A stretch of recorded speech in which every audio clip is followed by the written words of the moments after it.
So hello everyone, welcome back to my YouTube channel.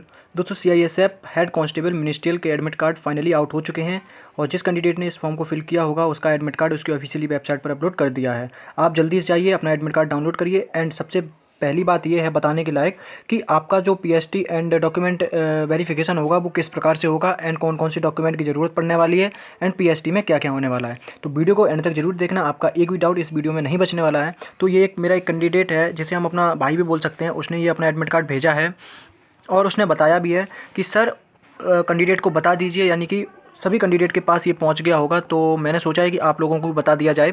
तो यहाँ पे आप देख सकते हैं, यहाँ पे अभ्यर्थी के लिए महत्वपूर्ण निर्देश, जो कि अभी साफ नहीं दिखाई दे रहा है। आप देख सकते हैं डायरेक्ट मैंने अभी इसका मतलब डाउनलोड किया है, तो आप देख सकते हैं उसका साफ नहीं दिखाई दे रहा है। तो सबसे पहले मैं वीडियो को थोड़ा पोस्ट करता हूँ एंड जो अभ्यर्थी के लिए महत्वपूर्ण निर्देश हैं उसे हम साफ तरह से आपको दिखाने के लिए दोबारा से इसे डाउनलोड करते हैं। ठीक है, तो ये मैंने डाउनलोड कर लिया है एंड आप लोगों के लिए एक महत्वपूर्ण सूचना है। तो मैं बता देता हूँ, ये एडमिट कार्ड आपका 2 लैंग्वेज में डाउनलोड हो रहा है, इंग्लिश में प्लस हिंदी में।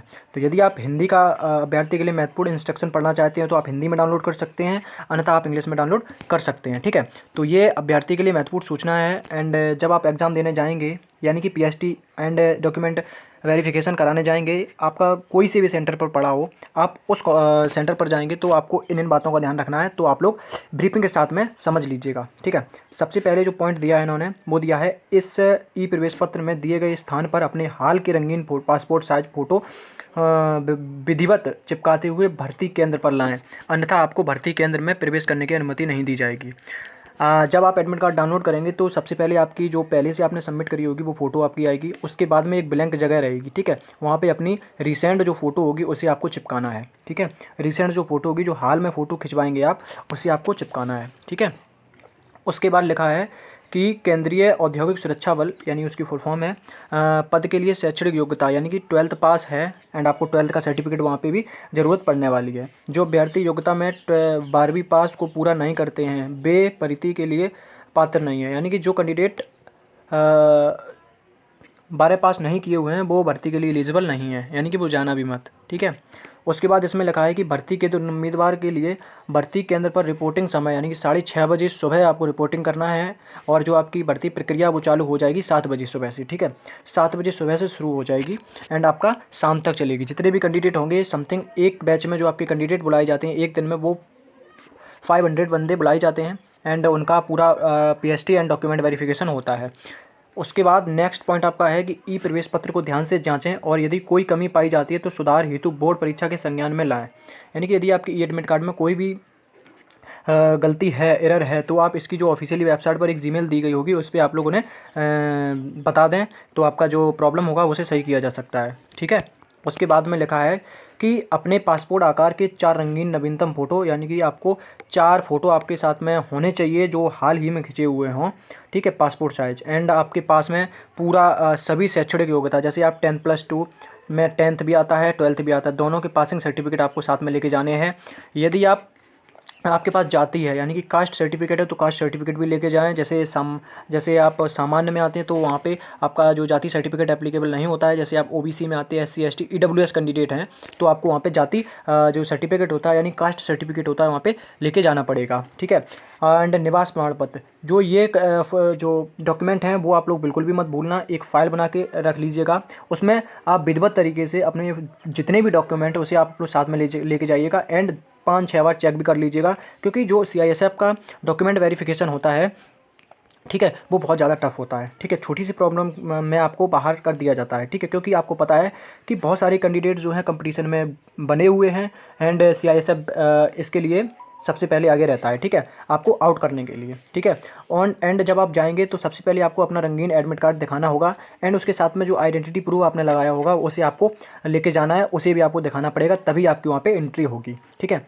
उसके बाद लिखा है कि अपना फोटो एक पहचान पत्र, जैसे Aadhaar card, voter card, driving licence, PAN card, विश्वविद्यालय महाविद्यालय द्वारा जारी पहचान पत्र में से कोई एक अपनी सिद्ध करने के लिए, यानी कि आप हो या नहीं हो, तो आपको उस पहचान पत्र को आपके साथ में लेके जाना है। ठीक है, अपने साथ में। उसके बाद लिखा है कि इस ई प्रवेश पत्र के सुरक्षित रखरखाव के लिए आप जिम्मेदार हैं और इस ई प्रवेश पत्र का किसी अन्य व्यक्ति द्वारा प्रयोग करते हुए पाए जाने की स्थिति में आपको सिद्ध करना होगा कि आपने किसी अन्य व्यक्ति की सेवा का उपयोग नहीं किया है। ठीक है, ये आप पढ़ सकते हैं, समझ सकते हैं, मतलब भर्ती के लिए आपका आवेदन अंतिम है।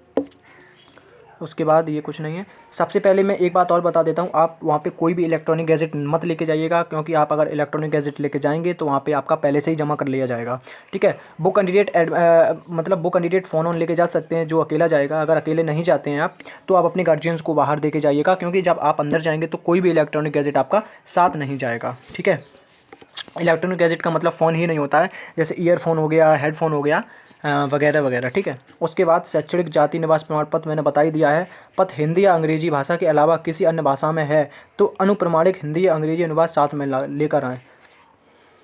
उसके बाद ये लिखा है कि हिंदी यदि शैक्षणिक प्रमाण पत्र राज्य केंद्रीय बोर्ड के अलावा किसी अन्य संस्थान के हैं तो भारत सरकारी अधिसूचना साथ लेकर आएँ एंड उद्घोषित हो कि संस्थान विश्वविद्यालय भारत सरकार के अधीन सेवा के लिए मान्य है।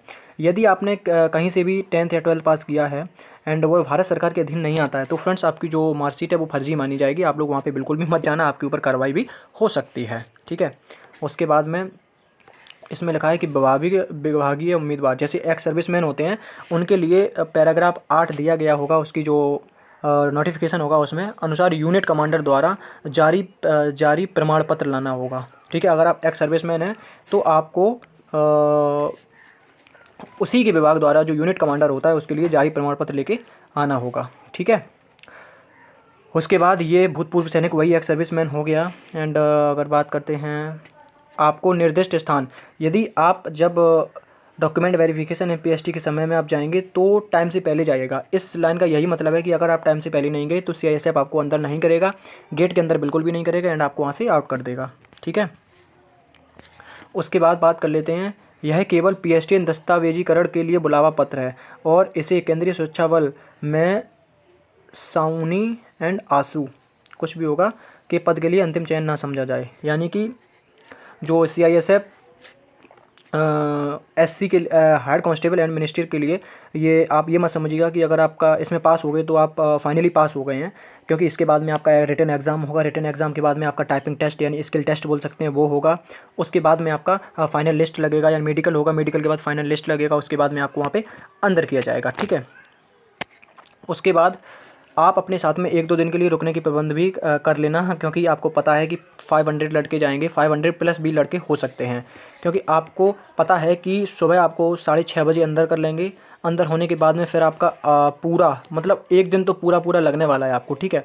एक दिन आपको पूरा लगने वाला है, क्योंकि 500 बंदों का वहाँ पे पीएसटी होगा। पीएसटी के बाद में डॉक्यूमेंट वेरिफिकेशन होगा, ठीक है। तो पीएसटी के बारे में इसी वीडियो में मैं आपको बता दूंगा, ठीक है। तो ये था, आप लोग को समझ में आ गया होगा। अगर नहीं आया है तो मेरा एक टेलीग्राम ग्रुप है, लिंक इस वीडियो के डिस्क्रिप्शन में मैंने दे दिया है। अब जल्दी से आइए, लिंक पर क्लिक करिए तो आपको वहाँ से ये मिल जाएगा, तो आप लोग आराम से पढ़ सकते हैं, ठीक है। देखो, अब सबसे पहली बात आती है पीएसटी। सर पीएसटी में क्या क्या होता है, तो सबसे पहले मैं पीएसटी की बात कर लेते हैं। तो पीएसटी का होता है physical standard test. Physical standard test में सबसे पहले आप जाएंगे तो आपका चेस्ट मापा जाएगा वहाँ पे, ठीक है। चेस्ट मापा जाएगा। आप चेस्ट देखो, चेस्ट नॉर्मली आपका नापा जाएगा, उसके बाद में आपको 5 सेंटीमीटर एक्सपेंशन भी करना होगा, ठीक है। चेस्ट आप जैसे नॉर्मली खड़े हुए, तो मैं आपको यही सजेशन देता हूँ कि अपना जितना चेस्ट स्टार्टिंग में जब आप नापाएंगे तो वहाँ पे जितना भी कम कर सकते हैं चेस्ट, मतलब पहले वाले में। उसके बाद में एक्सपेंशन में कोई प्रॉब्लम नहीं होता है, आप विदाउट एक्सपेंशन बोल सकते हैं। उसमें आप जितना भी अपना जो चेस्ट है वो मतलब पिचका सकते हैं, जिसे बोल सकते हैं हम लोग पिचका सकते हैं, ठीक है। तो उसके बाद में आप 5 सेंटीमीटर आराम से फुला सकते हैं, ठीक है।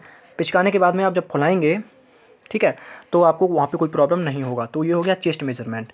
चेस्ट मेजरमेंट के बाद में अगर बात कर लेते हैं हम इसकी हाइट मेजरमेंट की, तो हाइट मेजरमेंट में आप ओबीसी के हो, चाहे एससी के हो, चाहे एसटी के हो, ओबीसी एंड जनरल, ठीक है। ओबीसी एंड जनरल कैंडिडेट के लिए अगर बात करी जाए तो जो हाइट मांगी गई है वो 165 सेंटीमीटर मांगी गई है, ठीक है। 165 सेंटीमीटर मांगी गई है। एंड एसटी कैंडिडेट के लिए बात करें तो एसटी कैंडिडेट के लिए 162.5, ठीक है। ये हाइट सेंटीमीटर में है, तो ये हाइट मांगी गई है, ठीक है। और इसमें आपका पीएचडी में कुछ नहीं होने वाला है। उसके बाद डॉक्यूमेंट वेरिफिकेशन की बात कर लेते हैं। तो डॉक्यूमेंट वेरिफिकेशन में आपका ओरिजिनल सभी डॉक्यूमेंट होने चाहिए, जाति प्रमाण पत्र होना चाहिए, निवास प्रमाण पत्र होना चाहिए, 4-5 फोटो आप रख लेना, आइडेंटिटी प्रूफ रख लेना, बस सफिशियंट। और ये एडमिट कार्ड आपको बिल्कुल भी लेके मत मतलब भूलना मत, लेके मत जाइएगा, सॉरी, लेकिन भूलना मत ये, ठीक है। तो ये जानकारी थी सीआईएसएफ हेड कांस्टेबल मिनिस्ट्रियल के ऊपर, ठीक है। जिस कैंडिडेट का एग्ज़ाम है, जैसे बोल सकते हैं पीएचडी एंड डॉक्यूमेंट वेरिफिकेशन है, सावधान रहिएगा, एक भी डॉक्यूमेंट आपका खोना नहीं चाहिए, ओरिजिनल सभी डॉक्यूमेंट लेके जाइएगा, कोई भी इलेक्ट्रॉनिक गैजेट साथ में मत लेके जाइएगा। तो फ्रेंड्स, आई होप वीडियो पसंद आया होगा। वीडियो पसंद आए तो लाइक एंड सब्सक्राइब जरूर कर दें।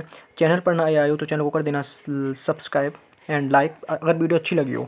और वीडियो अच्छी लगी हो तो पता है, मैंने अपना एनालिटिक्स देखा है, तो मैंने देखा है कि लगभग में 97% बंदे ऐसे हैं जो वीडियो तो देखते हैं पर सब्सक्राइब नहीं किए हुए हैं फ्रेंड्स, ठीक है। तो आप लोग क्या करिएगा कि चैनल को सब्सक्राइब जरूर कर दें, क्योंकि जो अपडेट रहता है मैं सबसे पहले आप लोगों को बता सकूँ, ठीक है। जय हिंद, जय भारत, वंदे मातरम।